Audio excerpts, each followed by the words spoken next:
कि अब हम ऑलमोस्ट 2.5 लाख केसेस की तरफ बढ़ रहे हैं और दिल्ली में भी केसेस रोज रिकॉर्ड तोड़ के आगे ही बढ़ रहे हैं।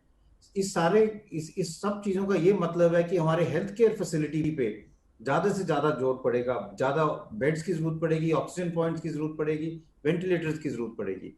इसलिए अगर हमें इस लड़ाई में आगे जीतना है तो हमें दो तीन चीजें साथ साथ करनी है। हॉस्पिटल्स इंफ्रास्ट्रक्चर बढ़ाना है, कोविड केयर सेंटर्स बढ़ाने हैं, कोविड आईसीयू बढ़ाने हैं, कोविड हॉस्पिटल बढ़ाने हैं, लेकिन साथ साथ हमें पूरा ये प्रयत्न करना है कि हमारे केसेस भी कम हो। क्योंकि अगर केसेस इस तरह बढ़ते रहे तो हेल्थ केयर सिस्टम इतने ज्यादा केसेस को मैनेज नहीं कर पाएगा।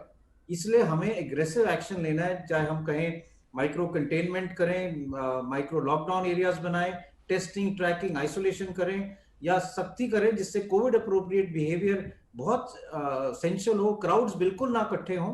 क्योंकि ये वायरस जो है ये एकदम आग की तरह फैल रहा है और अगर हम इसके फैलने को नहीं रोकेंगे तो हमारे केसेस बढ़ेंगे और अगर केसेस बढ़ेंगे तो उसी से ही प्रोपोर्शनेट हॉस्पिटल एडमिशंस बढ़ेंगी और ऑक्सीजन रिक्वायरमेंट भी बढ़ेगी और वो एक लिमिटेड अमाउंट है। तो उसमें एक हॉस्पिटल में बहुत ज्यादा असर क्या है। अगर मैं ये कहूं कि मैंने वैक्सीन लगाई और मुझे वैक्सीन लगा दूसरा शॉट लगाने के बाद 2 हफ्ते हो गए हैं तो मेरे शरीर में एंटीबॉडीज बन जाएंगी और जैसे कुछ लोग टेस्ट कराते हैं तो उनके शरीर में एंटीबॉडीज का भी पॉजिटिविटी आ जाती है। लेकिन इसका यह मतलब नहीं कि आपको इन्फेक्शन नहीं हो सकता। आपको आपके शरीर, आपके नाक और गले में कोविड वायरस फिर भी आ सकता है, वो कुछ टाइम वहां पे मल्टीप्लाई भी कर सकता है और आपका जो टेस्ट है वो पॉजिटिव भी हो सकता है। लेकिन आपके शरीर में जो एंटीबॉडीज बनी है वो वायरस को आगे नहीं बढ़ने देंगी, उसकी रेप्लिकेशन को रोक देंगी और इसलिए आपको सीवियर डिजीज नहीं होगी।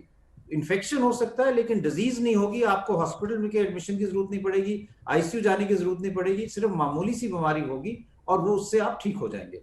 तो हमारी जो वैक्सीन स्ट्रेटेजी है वो मोर्टेलिटी और आईसीयू एडमिशन को रोकने के लिए है।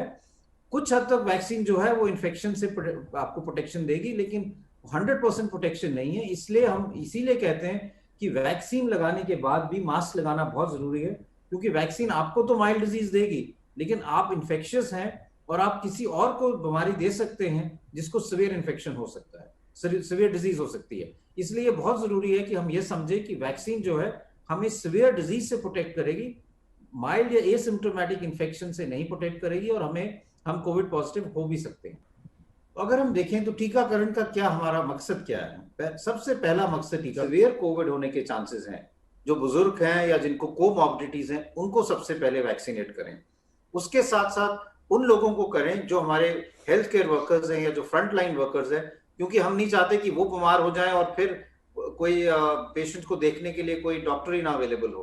तो इसलिए स्ट्रैटेजी यही बनाई गई थी कि सबसे पहले हम इनको ही करें और ये ग्लोबल स्ट्रैटेजी है। डब्ल्यूएचओ की गाइडलाइन, सीडीसी की गाइडलाइंस भी यही कहती हैं कि आप सबसे पहले इन लोगों को वैक्सीनेट कीजिए, उसके बाद आप औरों को वैक्सीनेट कीजिए डिपेंडिंग ऑन आपके पास कितने डोजेस हैं।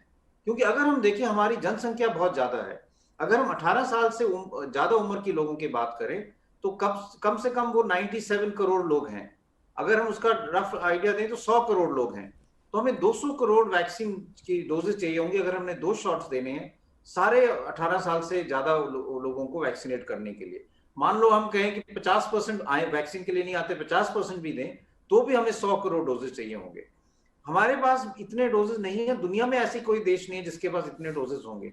इसलिए स्ट्रैटेजी बना के आस्ता आस्ता वैक्सीनेशन ड्राइव को खोलना पड़ेगा और पूरी कोशिश जैसे भारत सरकार कर रही है ये करनी पड़ेगी कि हम और डोजेस वैक्सीन के अपने पास ला पाए, चाहे वो स्पुतनिक वैक्सीन हो, जाइडस की वैक्सीन हो या बाहर देशों में जो वैक्सीन बन रही है उनको हम भारत में लाएं, जिससे हमारा वैक्सीन पूल बढ़े और हम ज्यादा से ज्यादा लोगों को जल्दी से जल्दी वैक्सीनेट कर पाए, क्योंकि उससे भी इन्फेक्शन की जो फैलना है वो रुकेगा।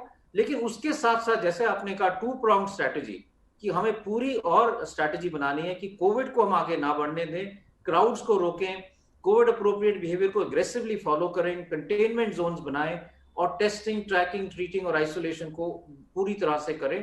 क्योंकि अगर हमारे केसेस नहीं बढ़ेंगे, कम होंगे, तो हॉस्पिटल्स के लिए बहुत ज्यादा मुश्किल हो जाएगी।